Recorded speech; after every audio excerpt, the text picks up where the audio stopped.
Selamat pagi saudara-saudariku yang terkasih dalam Yesus Kristus.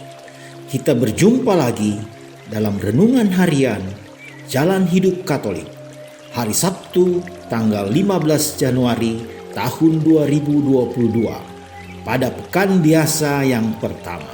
Selamat mengikuti. Kita diutus dalam kegelapan untuk menjadikan segala sesuatunya menjadi terang.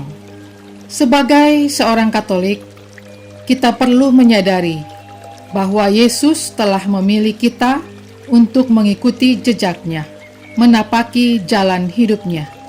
Kita telah dipilih dan diutus oleh Dia untuk melanjutkan melihat kegelapan supaya segala sesuatunya menjadi terang. Pada bacaan Injil hari ini, Yesus memberi contoh kepada kita bagaimana cara hidup bersama dengan orang-orang berdosa, orang-orang yang hidupnya dalam kegelapan.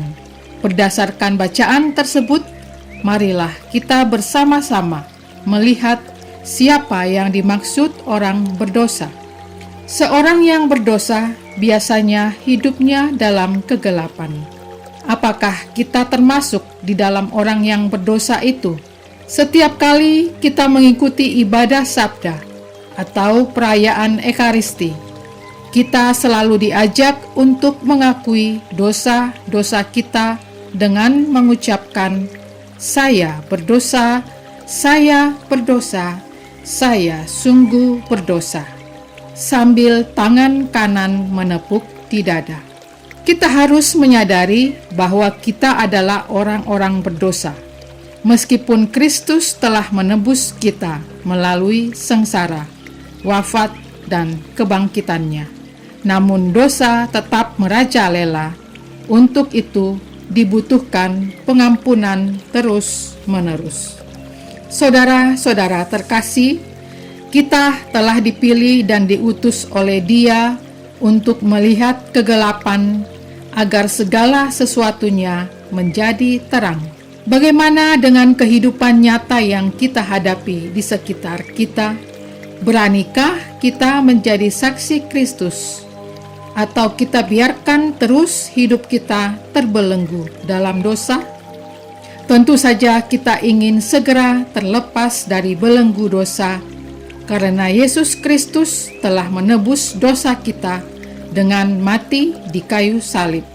Yesuslah satu-satunya yang bisa melepaskan belenggu dosa kita. Namun kenyataannya masih banyak orang yang terbelenggu dalam dosa. Hidupnya bagaikan lingkaran setan. Mungkin karena mereka dalam menanggapi panggilannya hanya berdasarkan perasaan, emosi semata. Mereka tidak mau atau kesulitan menggunakan anugerah istimewa yang sudah diberikan Tuhan kepadanya. Kita sebagai seorang yang percaya Kristus perlu menyadari bahwa kita dipilih dan diutus Tuhan Yesus dengan dibekali 3 anugerah istimewa, yakni akal budi untuk mengetahui mana yang benar dan mana yang salah, hati nurani untuk mengetahui mana yang baik dan mana yang buruk. Bandingkan Matius 22 ayat 37 sampai 38 tentang hukum yang terutama dan pertama, kasihilah Tuhan Allahmu, serta diberi kebebasan untuk menjadi sempurna sebagai manusia. Bandingkan Matius 5 ayat 48. Karena itu, haruslah kamu sempurna sama seperti Bapamu di surga adalah sempurna.